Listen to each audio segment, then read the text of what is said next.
Hello and good morning. I'm Maurice Barratt and I've got another food for thought. I've been thinking this week about history, the past and the future. And I don't believe that history is telling us the truth. Most people don't realise that history is only man's observations and perception of what happened, and it's often the propaganda of the victors. History is looking back at events, and the only reference we have is what people wrote down or what people observed. Therefore, it can't be accurate because everyone sees things differently and biased, and often historians disagree on the same event. Winston Churchill said, "History is the propaganda of the victors." Napoleon said, "What is history but a fable?" Well, I believe that's true, and history's been rewritten so many times in different cultures that we hardly know the truth. Let me give you an example. Russia. President Putin promptly created his own version of history, combining Soviet myths with stories of the Russian Empire before 1917. When the centenary of the revolution came, his government completely ignored it. George Orwell, let me quote from him. This was in 1942, reflecting on the pro-Franco propaganda in the aftermath of the Spanish Civil War. All fabricated.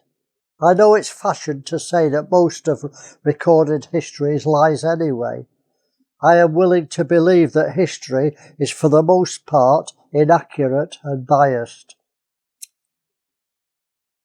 What about India and the British Empire? Most people think that Britain did a wonderful job civilising the pagans.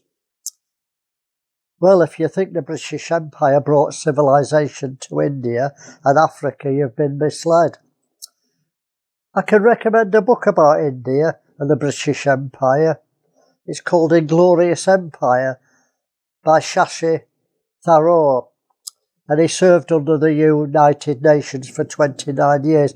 Let me read what it says about the book. This is a quote.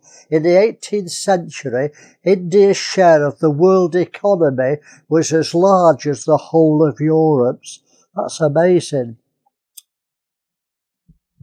By 1947, after 2 centuries of British rule, it had deceased sixfold. The empire blew rebels from cannons, massacred unnamed protesters, entrenched institutionalised racism, and caused millions to die from starvation. British imperialism justified itself as enlightened despotism for the benefit of the government, but Shashi Tharoor demonstrates this position, demonstrating how every supposed imperial gift, from the railways to the rule of law, was designed in Britain's interests alone.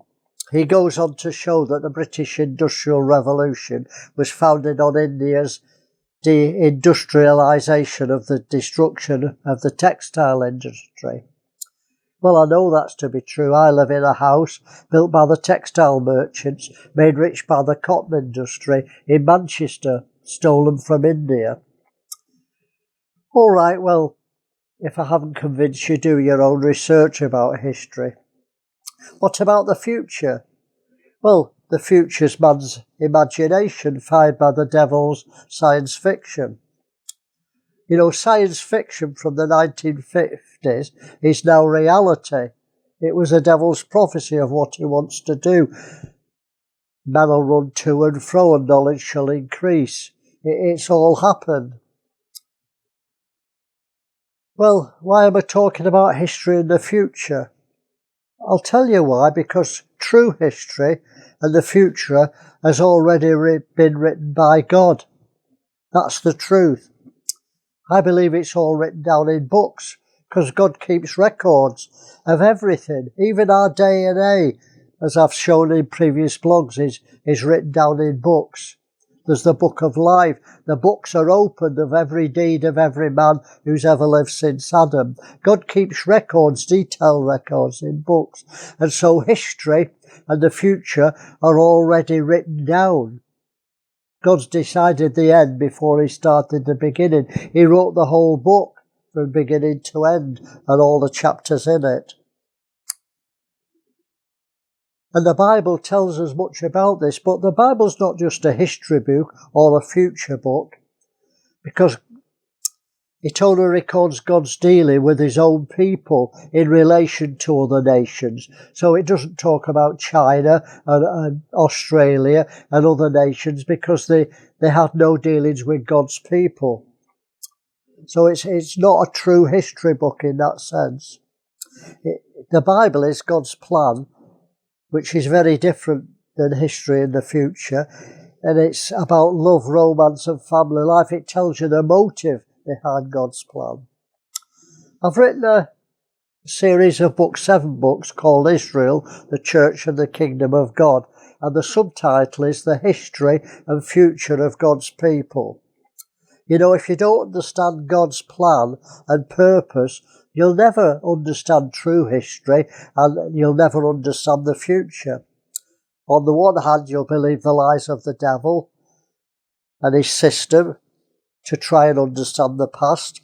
Or on the other hand, you look at the future and you'll be biased by your doctrines and traditions of the elders, which won't be the truth or the true assessment of the future.